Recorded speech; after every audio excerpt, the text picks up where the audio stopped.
Oke, sekarang yang kedua adalah rumus nominal.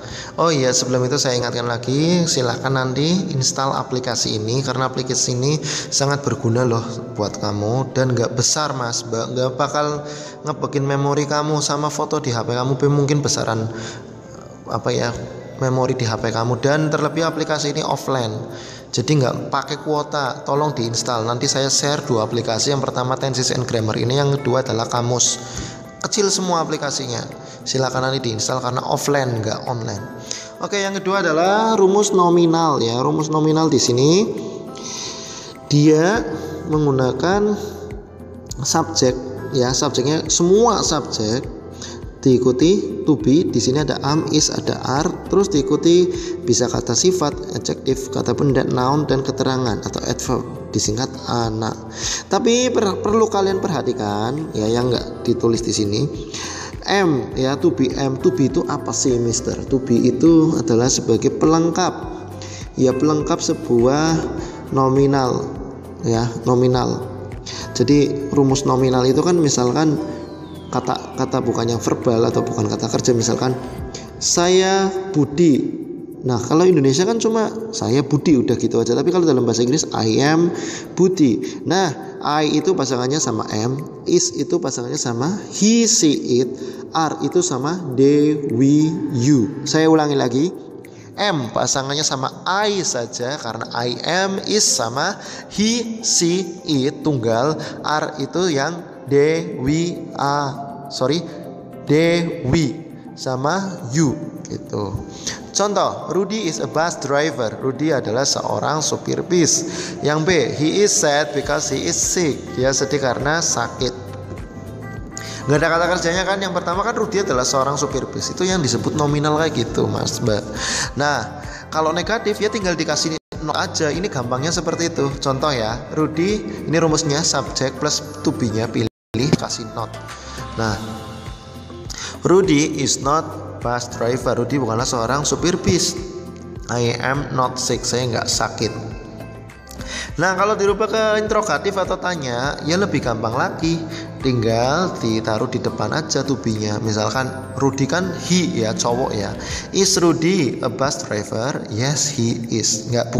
Bukan pakai Rudy lagi ya, bukan yes Rudy is, tapi pakainya kata gantinya yaitu yes he is. Kalau no he is not gitu. Nah yang kedua, is he sick? Apakah dia sakit? Ya kalau ya yes he is, kalau no he is not. Terus yang C, are you sad? Apakah kamu sedih? Kalau yes I am, kalau no I'm not gitu. Simpel kan? Nah itu yang nominal. Nah yang sekarang kita ke penjelasan. Tadi kan tenses yang present sekarang ya. Nah yang ini adalah penjelasan tenses yang untuk bentuk kata lampau. Ya, bisa kalian lihat pengertiannya di sini. Simple past tense adalah suatu kata kerja sederhana untuk menunjukkan bahwa sesuatu kejadian terjadi di masa lampau. Berikut ini adalah kegunaan simple past tense untuk membicarakan aksi yang terjadi di masa lampau dengan durasi waktu tertentu. Contoh, Vina went to the Ragunan Zoo 3 months ago. Yang artinya Vina pergi ke kebun binatang Ragunan 3 bulan lalu. Nah yang B, membicarakan kebiasaan di masa lampau. Nah ini kan ada when I was a senior high school student I always get up at 4 AM to the study. Jadi kenapa pakai kebiasaan juga, karena kalau lampau itu bisa pakai I was. Dan juga misalkan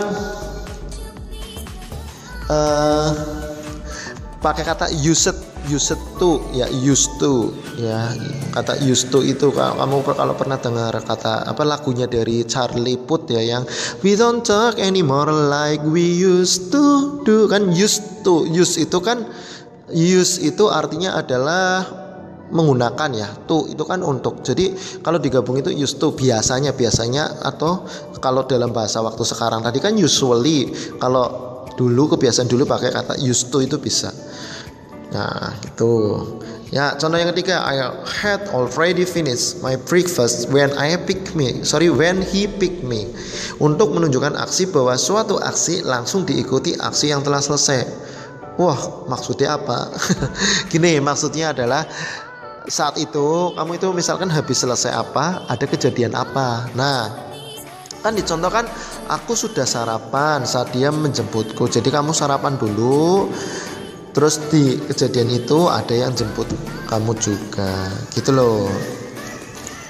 Nah, di bawah ini ada keterangan waktu atau adverb yang digunakan di dalam kalimat past, yaitu keterangan waktu lampau seperti ago, yang lalu, last week, minggu lalu, last year, tahun lalu, last month, tahun lalu. Ini salah, ini harusnya last month itu bulan lalu ya, salah ketik. Yesterday, kemarin.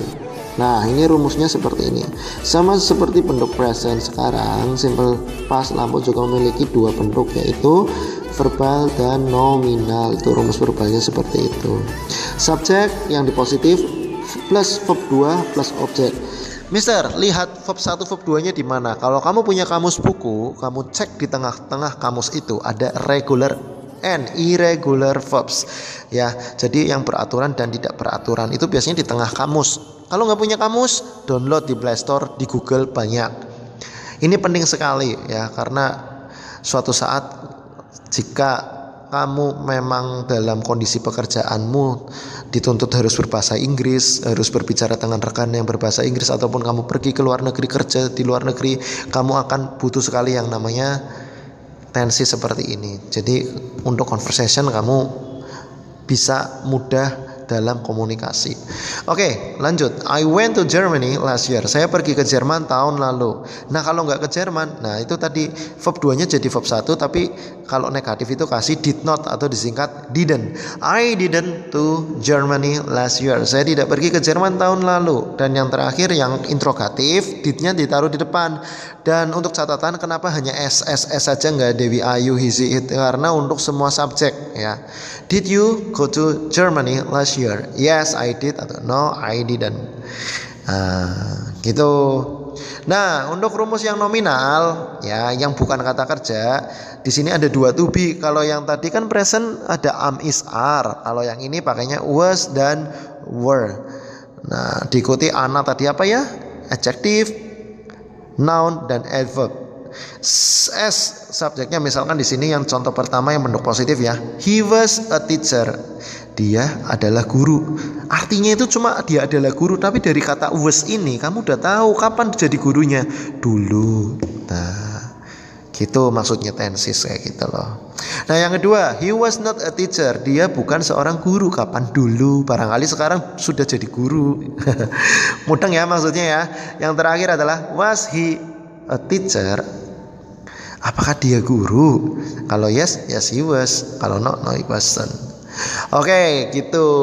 Nah, tugas kalian hari ini hanyalah mencatat. Silakan catat di HP, yang dari HP ini dicatat di buku tulis yang simple present dan simple past. Present ya, ingat simple present dan simple past. Tolong dicatat di buku tulis. Kalau sudah dicatat, difoto, dikirimkan di grup. Oke?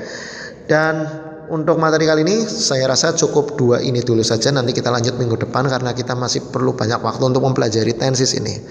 Oke, thank you very much for your attention. See you later. Wassalamualaikum warahmatullahi wabarakatuh.